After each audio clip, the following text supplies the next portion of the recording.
results and resilience, I'm guessing this is meant to be than artificial selection caused by GMO's modification. What are the precautions and mitigation in this regard? So thank you very much for that particular question. But before I tackle the question from this farmer, I have had an opportunity to be able to speak to farmers, in particular when Masinde Muliro University of Agriculture and Technology invited me for a webinar. And the truth of the matter is that there is lack of knowledge about GMO out there. And so let me try to define for them, because there was a farmer there that tried to explain what is this GMO. And in my explanation... are you talking about the guy who talks about GMO, something merely a jua? What does he say? Oh, yes, there was a lady who says, yeah, they've just brought us GMO, and we don't know what is this GMO. Yes. So, and that is, in fact, a fundamental question. Even if you have to continue talking about the mutation, what is it? So, in my explanation, it's very clear when we were growing up, our parents used to control maize, stem, or stalk borer using their soil from the environment. So, maize is attacked, they take the soils, and they apply on the maize, and then the stalk borers get killed. And they didn't know that there is a bacteria in that soil that's killing the pest. Now, organic farmers went further and isolated the bacteria, put it in media, and then they made the biopesticide from the same bacteria. And in that case, they spray to the crops and they kill the maize stalk borer.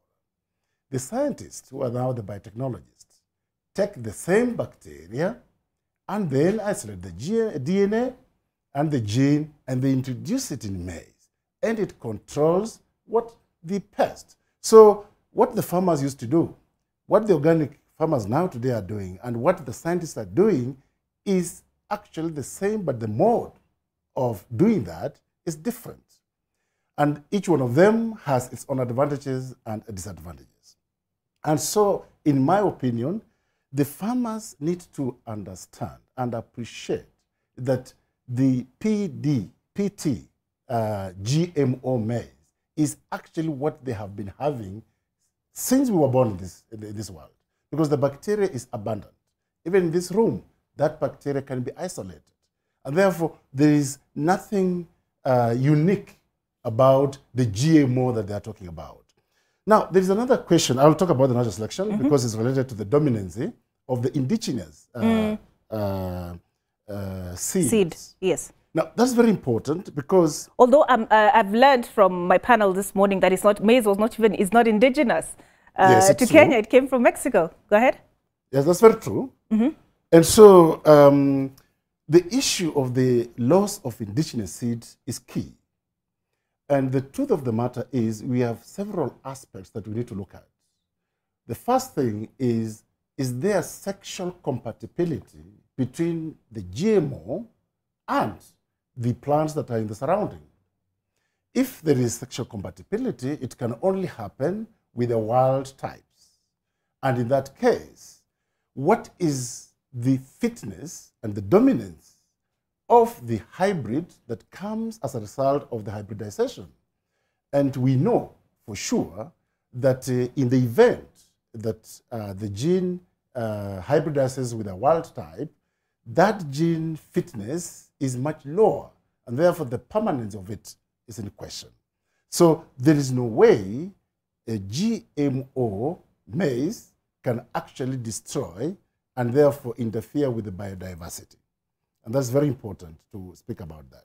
And then there's also this other question about the biodiversity is also about the soil microorganisms surrounding where the GMO is growing. And I know I've said politicians talk about this, that you cannot plant again something there if you really planted the GMO maize. That's not true, because the protein that is expressed in the GMO maize is not excreted through the roots. And therefore, there's no way it can interfere with the soil microorganism, therefore interfering with the biodiversity there. So that is also something that we need to appreciate. that the GMO maize is very specific, precise for the control of maize stalk borer. And there is nothing else that we can say about many things. And there's the question that a farmer asked Professor here.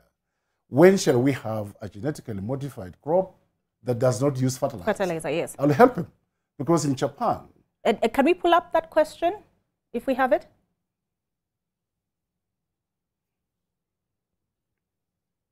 I believe it was the first of the two we received this morning, specifically for Professor Odwor, so that we are all on the same page. I'm just seeking to make sure that we are all on the same page.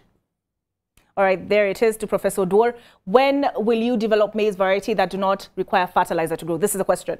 Yes. Oh, you're making reference to? Yes. All right. This is from Saul Paul, Nairobi. He may have another different way, but I just wanted to tell the Saul Paul that in Japan, through gene editing, they have been able to generate a rice plant that releases a specific secondary metabolite into the soil that leads to the accumulation of nitrogen-fixing bacteria. They call them the biofilms. Now, the accumulation of the nitrogen-fixing bacteria led to natural fixation of nitrogen. So we call that biological nitrogen fixation. Those rice plants were not applied, the fertilizer was not applied, but because they were able to fix nitrogen by themselves through the help of the nitrogen-fixing bacteria, they recorded much higher yield compared to the ones that the fertilizer was applied. So he can be able to respond to that later on, but we already have a gene-edited rice that does not require fertilizer. So I've answered the question of the natural circulation, dominancy, and what are the mitigations that we need to be able to ensure that, in fact, gene editing and GMO are the best solutions for this country. All right. So, Professor Kibuye, a question for you here from Junior Ondeng Moses.